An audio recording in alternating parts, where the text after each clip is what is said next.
Hello, everybody, and welcome back to From BA to Broadway. You know who it is. It's me. It's Brennan Stefanik, and there's a lot going on over here, folks. Just some programming reminders. Every Monday, we are here with the main pod. Every Wednesday, Danny and I are bringing you In the Spotlight. And this Friday, folks, you can find us at BroadwayCon. Still super over the moon about that. Can't believe it's happening.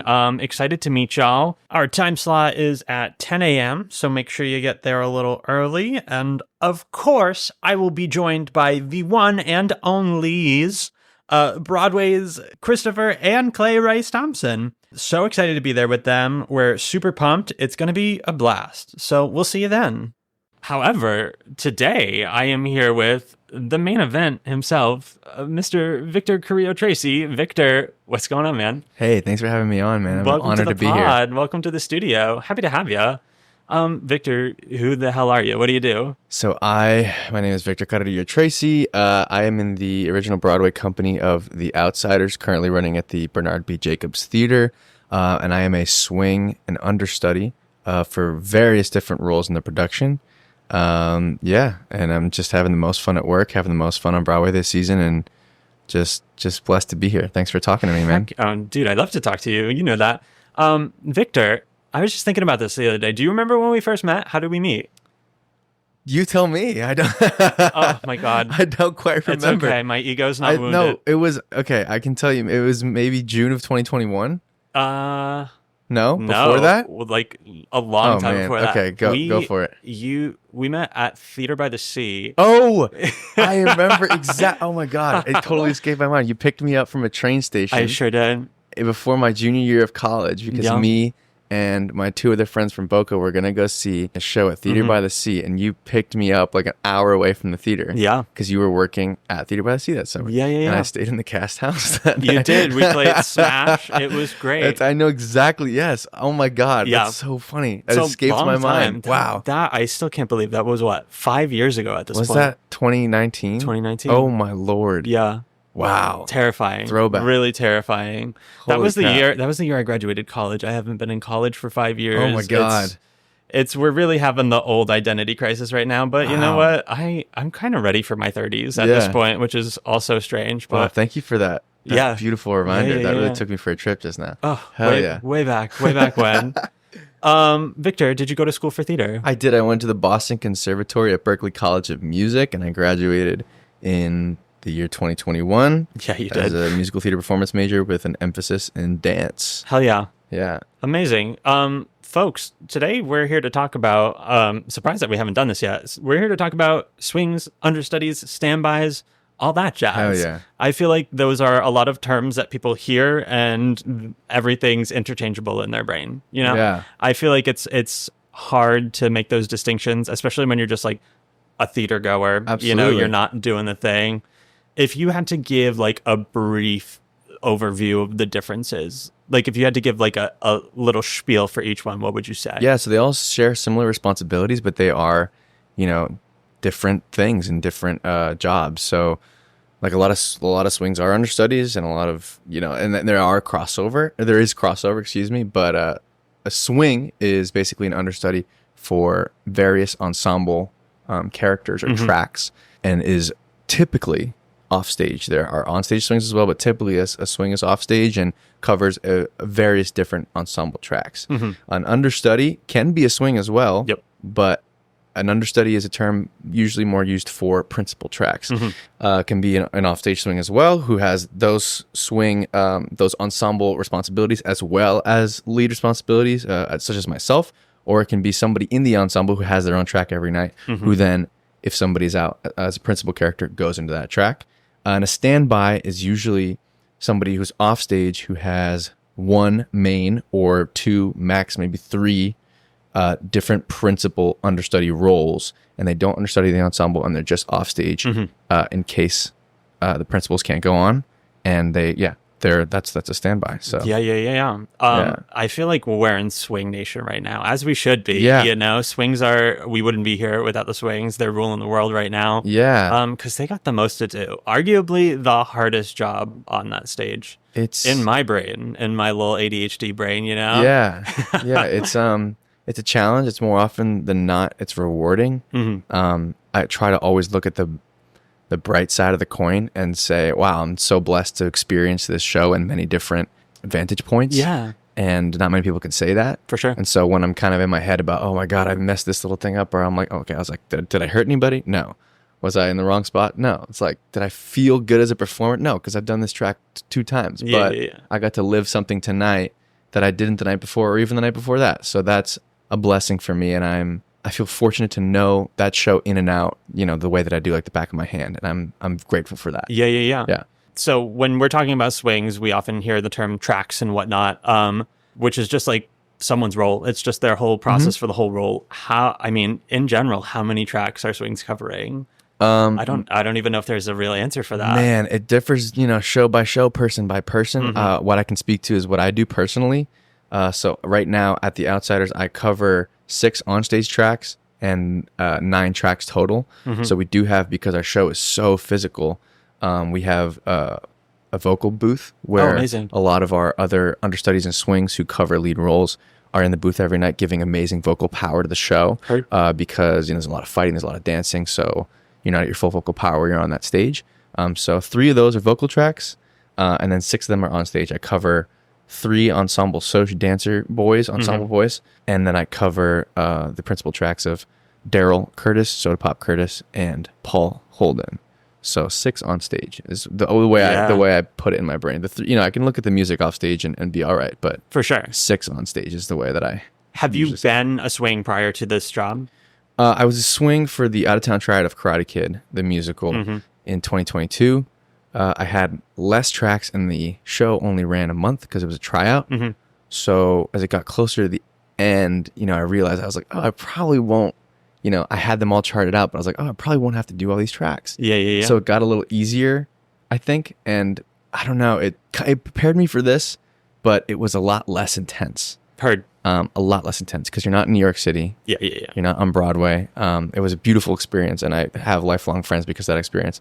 But this one was definitely more intense. I would imagine so. The job in itself just sounds daunting in terms of all of that. But how do you figure it all out? Like, what are your methods? How are you keeping track of all of this? Because it's a lot to juggle. I feel fortunate to have watched. There's people that have been with this show. It's been being written for 10 years. It did workshops 4 years ago. They did an Out of Town a year ago. So there's people that have been in the show so much longer than I have. And I joined just for Broadway in February. However, I do feel blessed to have had a seat in that room every single day while they were building the Broadway version. I'm always like, if they were to hire me to do my job now, I almost wouldn't know where to start. And I'm very grateful to have watched the building blocks of the production that we have right now being slowly assembled for the month that we had in the rehearsal studio, and then the 2 weeks we had in tech. There was time for me to digest everything that was going on. And I started by, with my iPad and like writing like football charts almost. For each character, and I would write, if it was a certain song like opening Tulsa 67, I would write Daryl's track would always be in red, and I would write that football route and the places he had to go, and then I would put it in writing so I could see it visually and then see it in my own handwriting as well, what I had to do, and then see what I had to do, and I would do that for every scene for every character. Would you be doing that simultaneously? Yeah. Crazy. I was just head in my laptop and then on the stage, and in my laptop and on the stage. And then when that was finished, I felt like I'd done everything that I could do in that arena. I just watched. For sure. I just watched. Okay. So how do you find that you keep up with that? I watched the show for like a straight month in March. And luckily I've been in it enough times now. Yeah. Where I'd feel like I know that show like the back of my hand. Like I haven't, last time I sat out in the house and watched the show was like maybe a few weeks ago. Okay. I keep up with that. I've been in the show like I think 32 times now. Nice. So it's very much in my bones and in my blood, and any given track that I have to do. If it's something I haven't touched in a while, we have a beautiful, drive of videos and, things that I can go back to in my own notes, and I'll do a quick study session for maybe like 30 minutes in the bus into the city or something like that. And I self-rehearse a lot, and I'm a big visualizer. Yeah. So if I know I have to do something that night, or even before I debuted, I had run the track over, in a meditation in my mind. exactly how I know it's going to happen maybe 30 times. Yeah. You know, with the way the audience is going to look, with how the ground is going to feel on my boots, what costume I'm going to be wearing. I had rehearsed it in my mind so that when I get to the actual thing, it's the first time it's happened in reality, but my emotional system has almost gone through that a little bit. That's amazing. So that was my my saving grace. I feel like it must be also nice that it kind of breaks it up, so you're not doing the same thing over and over and over. I don't know. I mean, how do you deal with monotony, I guess would be the question. But yeah. It is nice. I know in any, as blessed as we are to have this job, it's like, you know, now that we're past all the award season and everything, like we're just running the show 8 times a week, and it's a beautiful thing because we're doing it for the people that are supporting us, the fans are doing it for ourselves. But yeah, how do you find something fresh and new every night?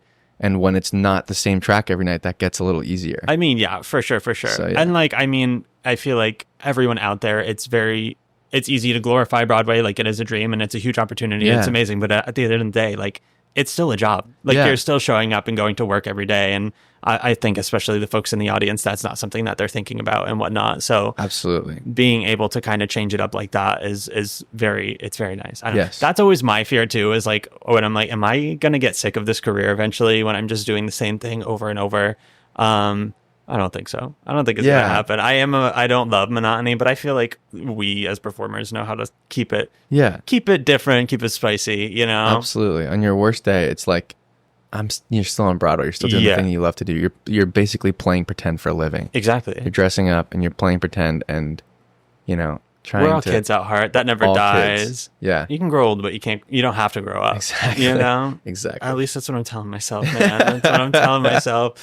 And you said on stage versus off stage. So how many on stage swings would you say there typically are? Or I guess what is the advantage of an on stage versus an off stage swing in terms of switching tracks and stuff? Yeah, so for our show, we don't have any on stage swings, but we do have on stage understudies. So we have a couple, there's a lot of internal coverage in our show. Yeah. There are principals even in our show who cover 2 other principals. Oh, wow. And so, you know, when they have to go into their principal track, then I would go into their principal track. Honestly, for our show, sometimes it can be, you know, crazy to have that much internal coverage and that much reliance on the people that are even on stage every night. But for our show, it has worked. And I think it makes everyone, there are, you know, socias, the 2 rival gangs, the greasers and the socias. There are socias that understudy greasers, and there are, you know, greasers that, or if I play a greaser one night and then I'm the social the next night, it kind of works with the thesis statement of our show and the thing that we fostered through our, you know, rehearsal creative process, which is that when Susie Hinton was writing the book, she wasn't talking about the outsiders just being the greasers, is that everybody in their own given circumstance on any given day can feel like an outsider, and like they are not where they're supposed to be, who they're supposed to be, you know, and even it's really easy to label one group as the villains, and these are the people that have versus have not. The beauty of that story is that everybody, you know, no matter who they are in that community, has a little bit of that feeling. So I think it's really cool when people get to play both sides, and I think it's actually helped our production. Hell yeah. So I'm proud of the onstage coverage that we have, and we're all doing a lot of work. I mean, y'all are superheroes. You really are, you know? That's a lot to do. We've kind of touched on understudies. Are there any other glaring differences with that? I mean, they're frequently members of the ensemble, frequently other principal or supporting roles and whatnot, stepping in.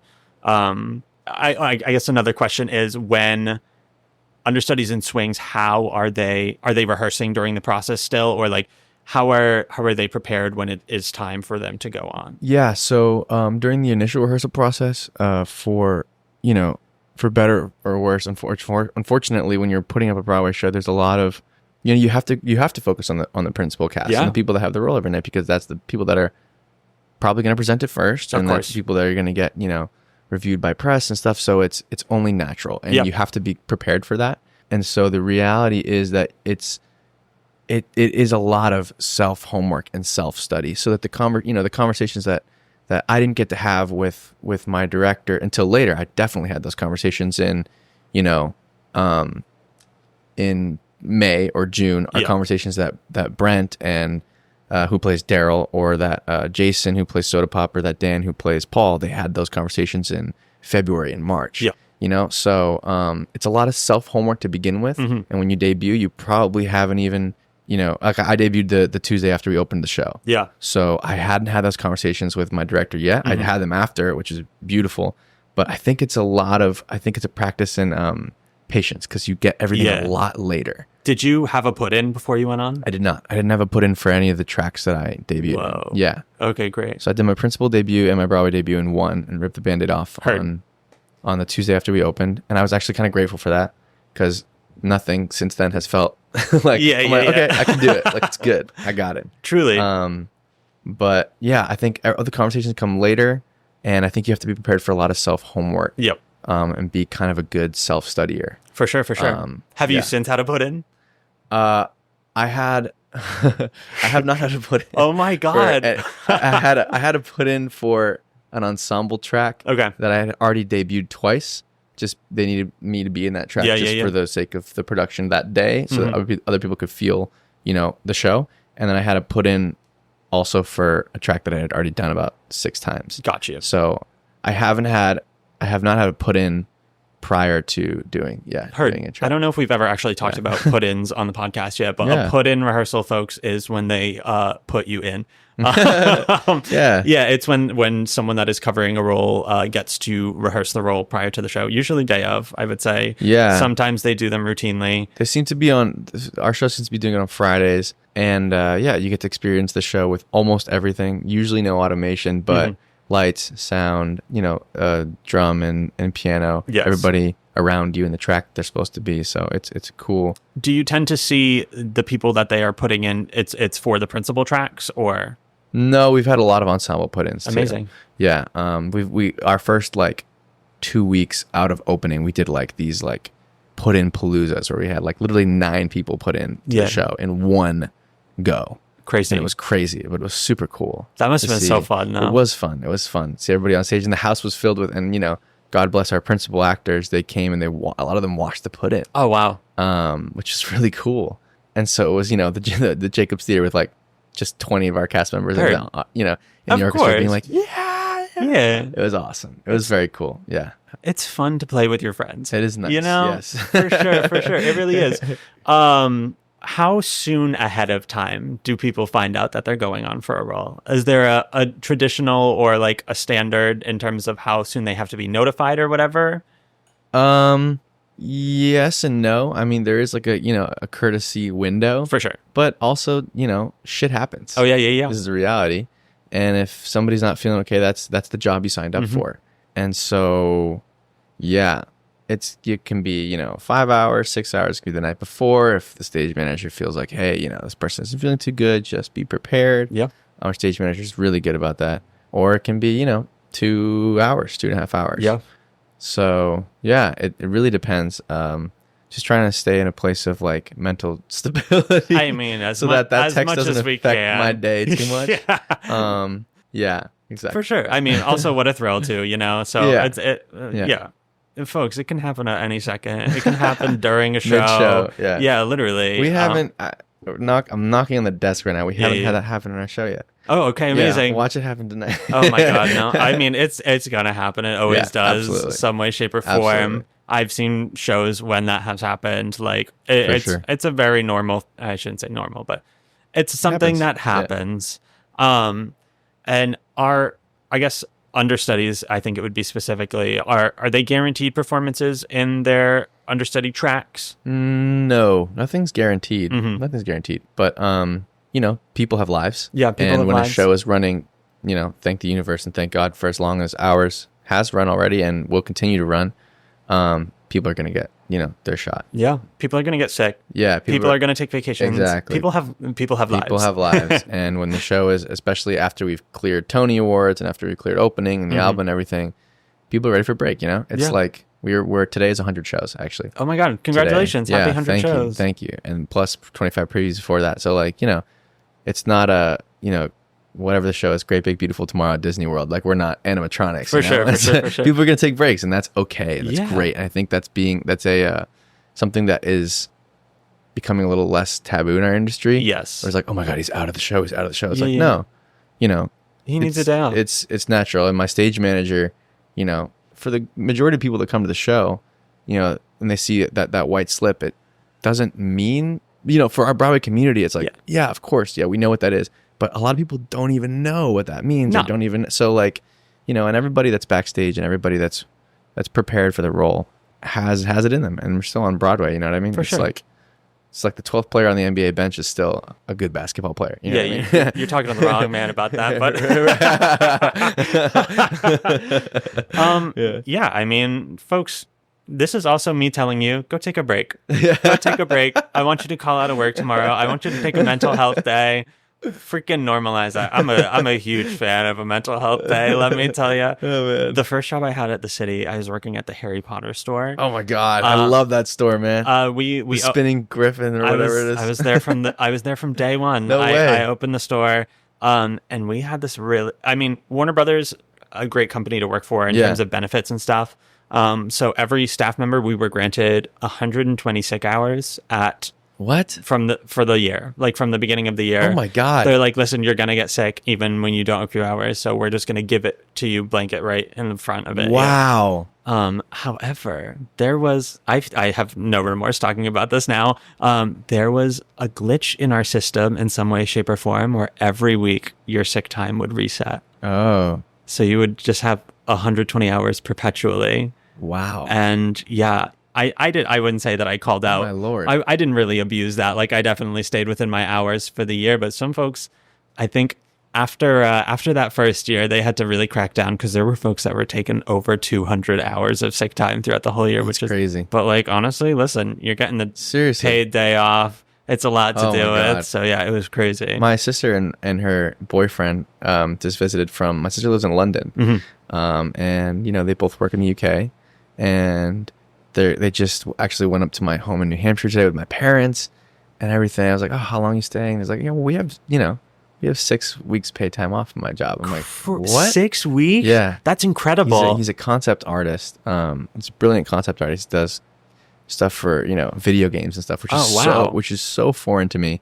But yeah. I mean, that's the way it should be. Yeah. Listen, right? I know. None of us asked to be alive. It's really hard. Like, come on. We have to find a happy medium, I think. For sure. I wish we could all do jobs we love too. Right. Like that's always an incentive to go to work. Yeah. And folks out there, go do something you love. Chase that dream. Absolutely. This is me telling you to do that. I don't care how old you are. You're listening to this in your office. Everyone out there is definitely listening to this in their office right now. Exactly. Folks, go chase your dreams. That's your tea for the day. Okay, so we got our swings, we got our understudies, then we got our standbys, and that I feel like I feel like we see that less. In this world, standbys have become kind of antiquated, I think. I mean, me talking as a novice to this industry, and I've only really been on Broadway for a little bit in the industry for a few years.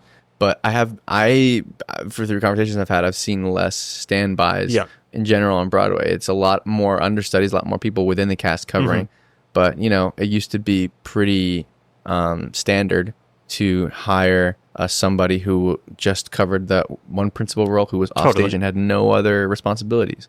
It doesn't seem to be happening anymore. I feel like when we see it nowadays, it is typically for someone who is like a big name. Yeah. You know, it's someone who has it written in their contract that they're not performing matinees or something, right. You know, or it is like, so it is a track that is incredibly difficult. Yeah. You know, I feel like it's one or the other in terms of that. I can't really think of anything else that really happens like that nowadays. Yeah, you know, no. It's something where it is expected that they will be out perhaps at least once a week, you know, whether it be contractually or stamina wise, otherwise, you know, which is very good. I mean, it's good to have those. It's very good for all of that.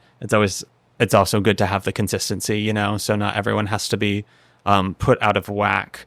I guess the question then for all of these is then when they are choosing someone to go on, is there like a pecking order in terms of who's filling in for this role first? Because I feel like typically you will see that every principal role will have more than one. Yeah, there needs to be. Contractually for the show. But I can speak from personal experience. My stage manager, I think it varies from production to production. I think sometimes there's numeration.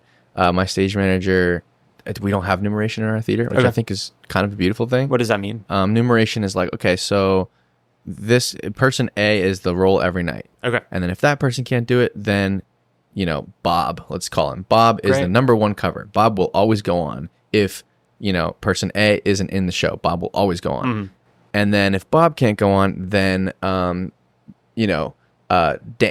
will go on. His number 3. It doesn't, and I, right. And these are just random names, but like that doesn't happen in our theater. Yeah. Which I think is cool. I think it's cool. For sure. It's about, what the show needs on the specific day. Yeah. I mean, because also like the other thing is like someone else may be out, one of the understudies may be covering someone else. Swing might be covering an ensemble track for someone else that is out, it's a huge puzzle. So like they gotta find out how everything fits. It helps everybody be ready for all the responsibilities they have. Yeah. And I think it's actually a nice thing that doesn't happen in our theater. Yeah. But it may service some, different productions, but for us it's kind of a, be ready for what you're contracted for. And if it's something that's not absolutely necessary, then amazing. Like give everyone opportunities. That rocks. Absolutely. Like we're all in this together. We're all doing the thing. Absolutely.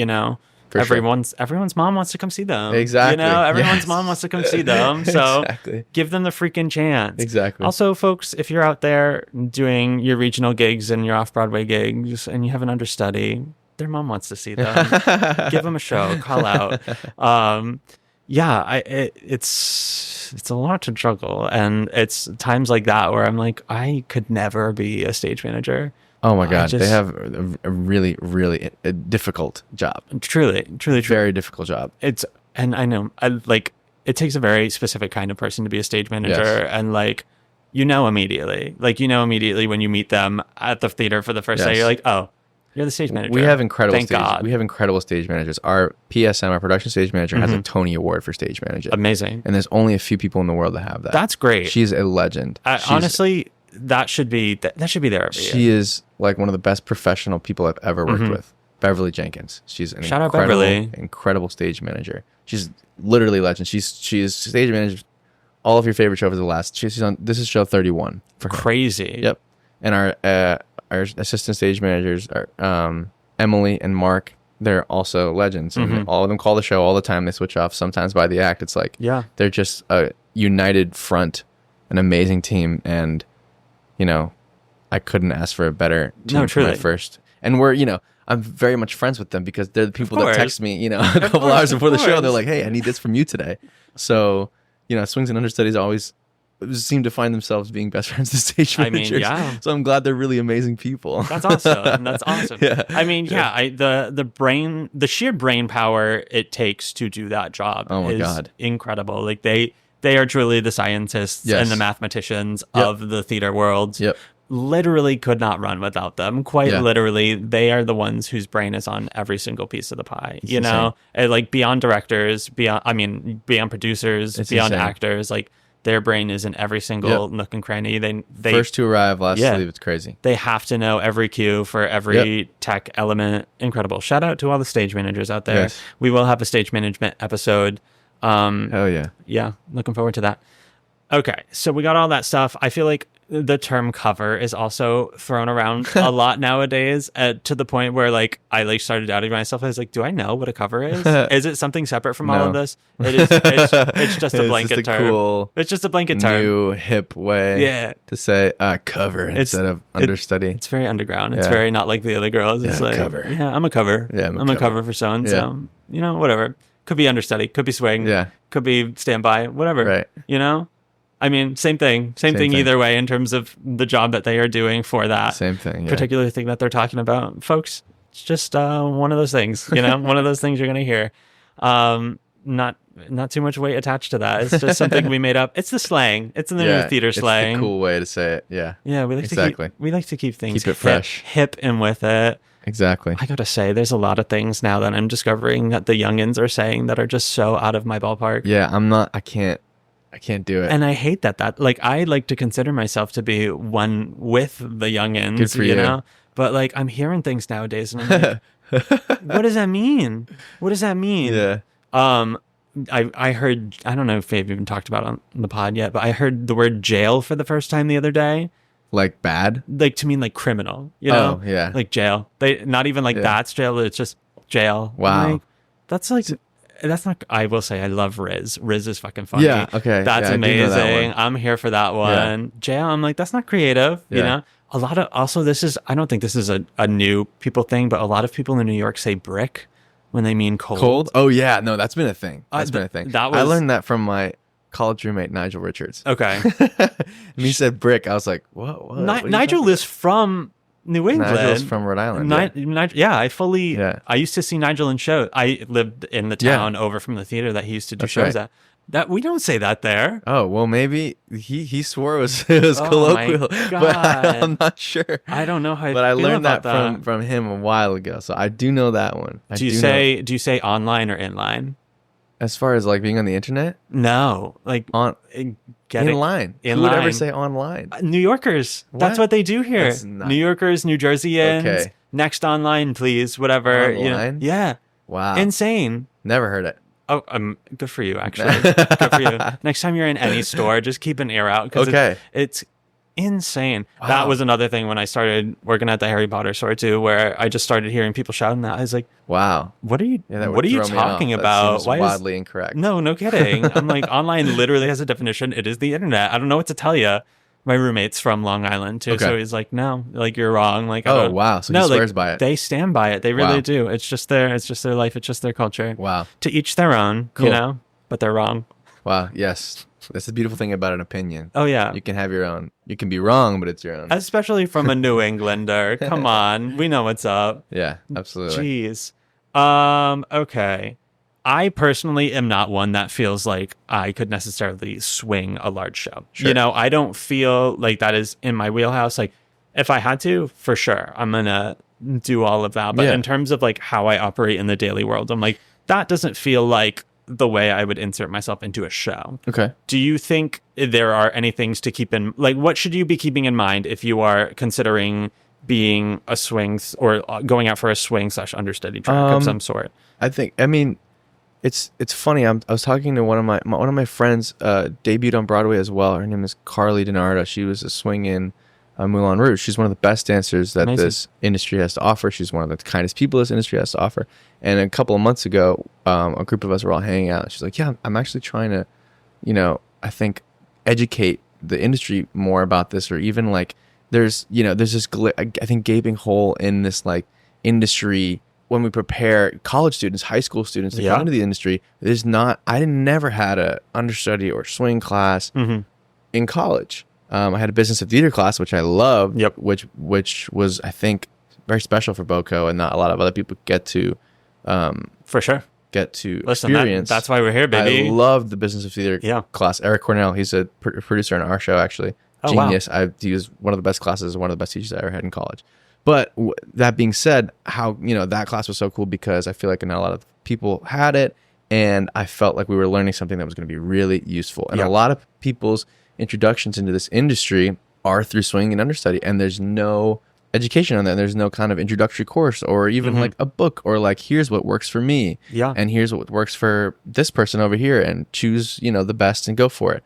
My partner Gabby, who's in cabaret right now, she also debuted in the prom as a swing and an understudy. Amazing. So it's a lot of people's first introductory job into this business, and there's a lot of swing jobs to be offered. Totally. There's 9, 10 offstage covers for every show, so it's like a big, huge part of our industry, and there's not really a how-to. For sure. Partly because I think it's so unique to any person that does it, but I think there should be a how-to from many different perspectives. For sure. Because the better that people are at it, better our shows will run, and the more confident they'll be when they step on stage the first time. I think you have to ask a lot of questions. Yes. From people who have done it. Yeah. That's what I did. And what works for you might not work for the person next to you, and that's okay. It's like this ultimate like trust in that like your process is the right process because you're the one that's gonna have to go on stage. And it's and for me as like a person that wants to feel good on stage and feel like I got to the place I needed to emotionally and all that silly actor stuff, it's a brilliant practice and patience because I seldom feel that way.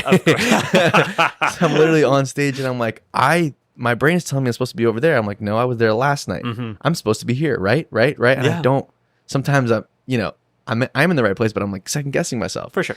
And so, again, it's patience, it's like delayed gratification times 100. Of course. It's like, did you hurt anybody? No. Were you in the right spot? Yes. Okay, you had a good show. There you go. Did you feel like super gratified as like an artist today? Like, no, I felt like I was like out of my mind, maybe in the right place yeah. most of the time. But that's okay. Yeah. It's I find what works for you. Be patient with yourself, and ask questions. There are a bunch of people for sure out there who have done this job well, who have maybe not done this job well at the beginning, but then figured out how to do it that you can learn from, and ask. Yeah. You also just keep in mind, folks, that when it comes down to it and the show is happening, like everyone on that stage knows the reality of that track. Correct. They know what that is. They know the stressors of everything that plays into that.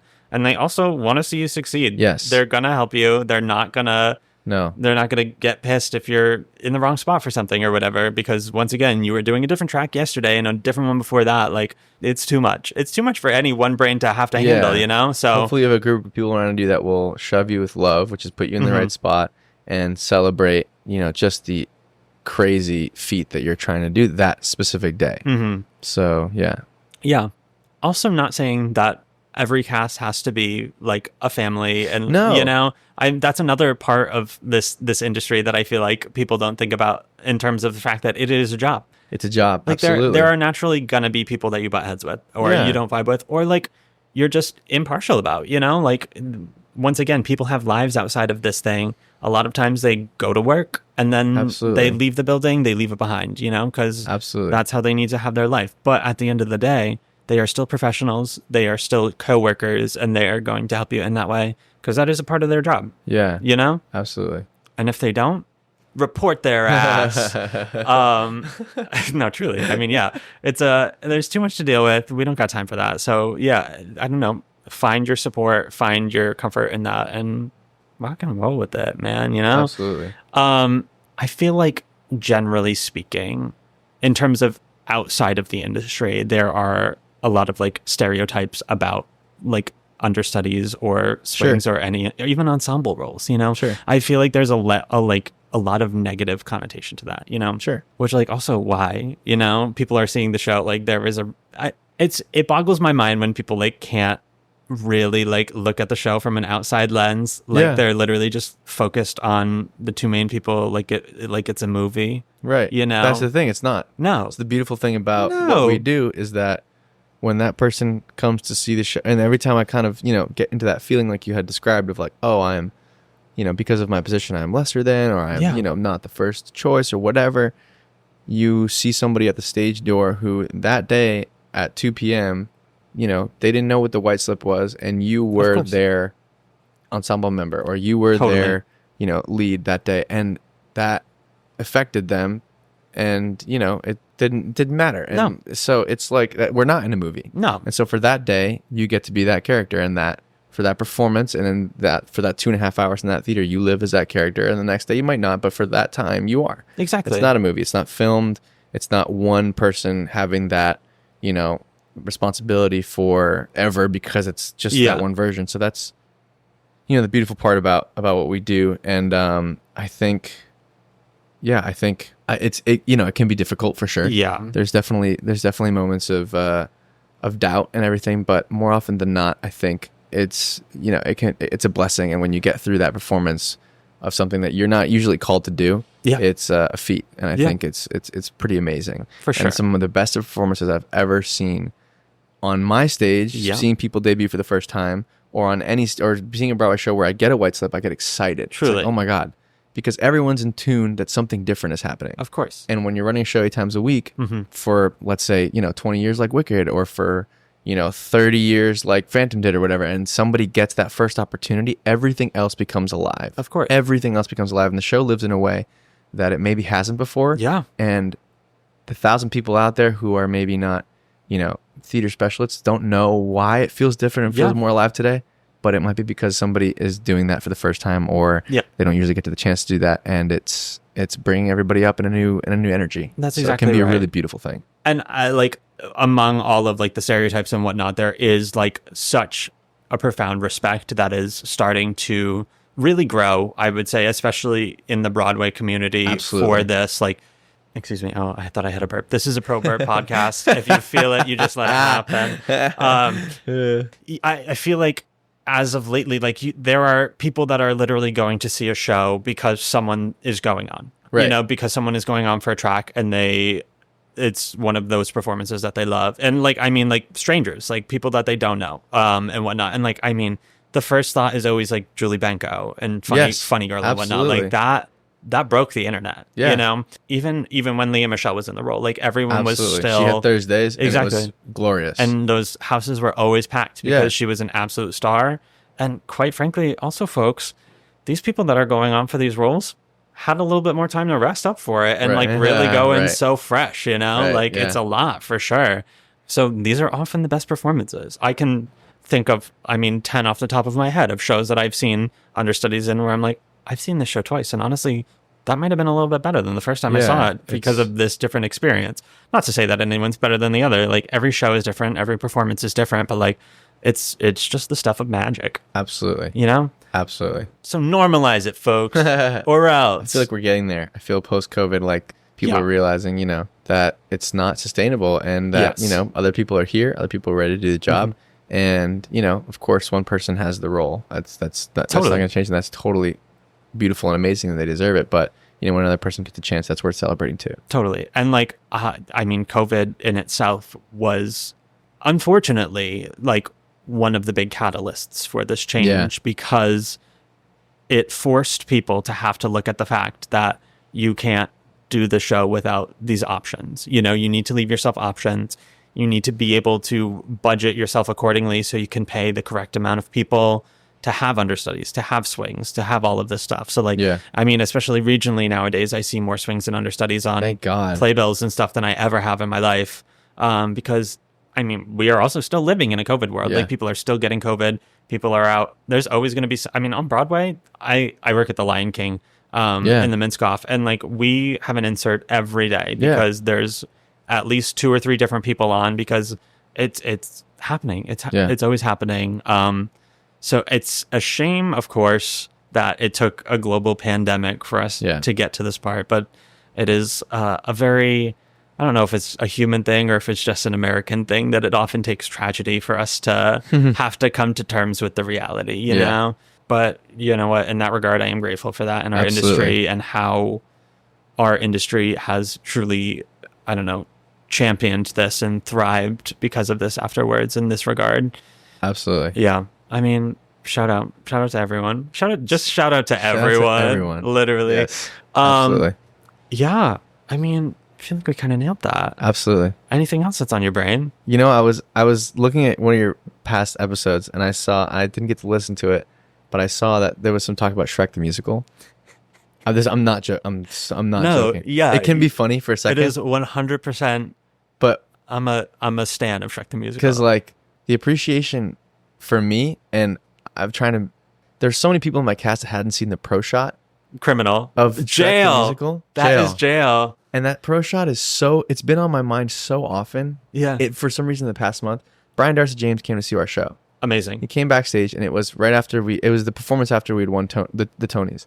So there was like, Tonys were downstairs and everything. And then I was just reminded of this because I was literally I was reading your Instagram post about you talking about Shrek the Musical. And our company manager, who was the company manager for Days of Wine and Roses, knows him, came backstage, and he was like, "Here comes royalty." And I was like, "What?" And I saw it. I was like, "That's my Shrek." That's Shrek. And I was so like, we've met a lot of amazing people. Yeah. Like, J-Lo and Ben came, and I can't even, so many people came. Matt Dillon came, like amazing people. And I was like, "Nice to meet you." Cool. I was so like, I almost couldn't speak in front of him. Yeah. Because he is such... he changed my life with Shrek for sure. The musical. He was given this commercial, like very good music, and but still commercial. Of course. And I was so inspired by meeting him. I watched the whole pro shot after the show that night out at my house. Yeah. And I was like, the beginning of who I'd be is perhaps the best pre-beat acting moment you've ever seen on a Broadway stage. Especially with all those prosthetics on. Are you joking? Oh my God. Come on. And I showed everyone, like this, Daryl Tofa, who plays 2-Bit, passed us in the hall the other day, me and this other swing, Jordan Chin. It's like, and we were talking so passionately about it. I was like, "What are you guys talking about?" I was like, "Shrek the Musical. Yes. Have you seen the pro shot?" And he was like, No. I was like, go watch the pro shot. Yeah. Man. It's insane. Literally. It's so good. When are we going to get it back? I'm ready we're ready for a revival. I don't like, we just recorded our next Into the Spotlight episode last night where we were talking about Legally Blonde. And it was one of those things where I was like, I'm ready for a revival. That's due too. It doesn't need to remake anything. Like another genius. This doesn't need to be commercial venture. Yeah. It doesn't need to be new or anything. I just like very much like a Spamalot situation where it is just something that is here because we love it. You know, we loved it then, we love it now. I would pay so much money to see Shrek the Musical revive. Of course. Oh my Lord. Absolutely. It is such a beautiful piece of art. It's got to happen. Listen, I feel like our generation is the generation of memers. Like at some point when they take over the industry and like it is our generation in the production seats, it's gonna happen. That's so good. Shrek will always be relevant. I don't know how. I don't know how it's stood the test of time like this, but it will always be relevant. Like my nephews are now like fans of Shrek, and like they're children. Like they're not toddlers, but they're young enough where I'm like, this is gonna live on as it should. When people are like, "What would you go back in time to see?" They're like, "Oh, I would see Michael on stage, or I would see." The Beatles. Yep. I would literally see Brian Darcy James in Shrek the Musical. That was my very first Broadway show. No, you saw it. Yeah, I did. Man. I was a kid. I didn't even know. So I didn't even know at the time. Oh, you didn't know what you were watching. It was my first trip to New York. My parents were like, "Yeah, we're gonna go see Shrek." I was like, "Oh, okay." Didn't that come out like years and years ago? And it was Shrek the Musical. And like later on, when I became a thespian in one of this industry, I was like, "Wait a second." Comedic icons. I saw that. I saw OBC. Chris Sieber. I was in the room. Yeah. Incredible. Good for you, man. Literally incredible. So jealous. Yeah. I'm just happy that I get to say it. Never mind that I experienced it. Are you joking? I was there. You're in the room. I was there at the OBC of Shrek the Musical. Yeah, man. I'm ready for that revival. Me too. It slaps. Everyone, if you have not watched the Pro Shot, go watch it. The Pro Shot. It's on Broadway HD. You can do a free trial. That's what I did last week. Hell yeah. And listen, also, free trials of things, just make a new email address. Always just make a new email address. I'm really squeezing out my my Apple TV right now with that. Yeah. I mean, wow, this is just going to become a Shrek podcast, I guess. I'm going to find a way to squeeze this into every episode. Yeah. As we Please should. do. It should give be it the respect it should be a thread. What is it? It should be a motif. Yeah. Motif through the podcast. I'm just going to stick the Shrek ears on the title, on the cover art, or on guests when they come. Yeah. Exactly. Once again, folks, if you don't show up to Broadway Con without Shrek ears on, you're not getting in. You're not getting in. I don't care. Yeah. Oh, good times. Listen, it's a lot. Swinging, understudying, all of that. It's a lot. But it's amazing. It's amazing. Thank you for letting me talk about it. Oh my God. Literally, you're welcome here anytime to talk about whatever you want. It's great. And I feel like you said, it's like people are, allowing more space for people to talk about their jobs and my specific job. And I feel very grateful that you asked me to be here, number one, and that I can share what it's about and what I've been blessed to be able to do these past couple months. And it's truly how I feel. Of course, absolutely blessed. And we talk about it, we're like, oh, it's a job, it's still a job, but for the moment and for right now, and I hope it never fades away like that, I feel so excited to go into work. And I'm in this, I take the bus in and I see the skyline before I go into the tunnel. I'm like, wow, watching this I'm gonna bring it back. Watching the Shrek Pro Shot. The first shot of the thing is like, there's like a drone or something flying over New York City, and then people walking into the Broadway theater. Mm-hmm. And I watched that when I was 12, 13, and I was like, and then I watched it the other night. I was like, wow, I do that now. Yeah, this is the best. I'm living exactly what I wanted to do, and this is the best job in the world for me. And you know what? You deserve it. You deserve it. You really do. A lot. Thank you. But absolutely. I always do that before the show. I'm like, I find somebody, I'm like, best job in the world, because it is. So thank you for letting me talk about it. Absolutely. And thank you for holding the space. Totally. I appreciate you. It's an important space to have. It's an important thing to talk about. Folks out there, when you're looking at your casting breakdowns and stuff, look at those swing tracks, look at those understudy tracks. Absolutely. Always, that is not only such a viable option, but it is so important. It is so necessary, especially if you are one who does have that kind of brain space, that kind of analytical mind that can look at a chessboard like that, So, I mean, go for it, folks. We are here. We're rooting for you. We're here to support you. Absolutely. Ask me questions. Yeah. Everyone ask Victor. Everyone show up at the stage door. You don't even have to see the show. Just go ask him. If you tell him you found him from the podcast, he'll give you a lock of his hair or something. I don't know. We'll negotiate that later. Folks, we are your biggest supporters. And you can be our biggest supporters by finding us on Patreon.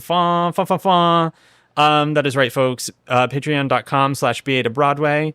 Normal disclaimer, we are not gatekeeping any information on there. It is just fun, silly stories, goofing around, things that I cut out of the podcast for various reasons, all sorts of stuff. So come check us out over there. Also, now our little new perk is that principal tier Patreon members can pick the shows that we talk about for In the Spotlight. So yeah, see us over there. Victor, where can folks find you if you want to be found? If I want to be found, my Instagram handle is at Victor C. Tracey. That's my main mode of communication, publication, public presence. I'm working on the others. I'm Listen, trying to get on TikTok and all that, but I'm slow with that stuff. It's hard. It takes a lot of work. Instagram at Victor C. Tracey. There you go. That's me, and I appreciate you all for listening. Of course. As always, folks, you can find us on most social media platforms at BA to Broadway. Victor, thank you so much for being here. Always a pleasure. And folks, until next week, bye. From BA to Broadway is created, produced, and edited by Brennan Stefanik, music by Dylan Kaufman, and cover art by Jordan Vongsithi.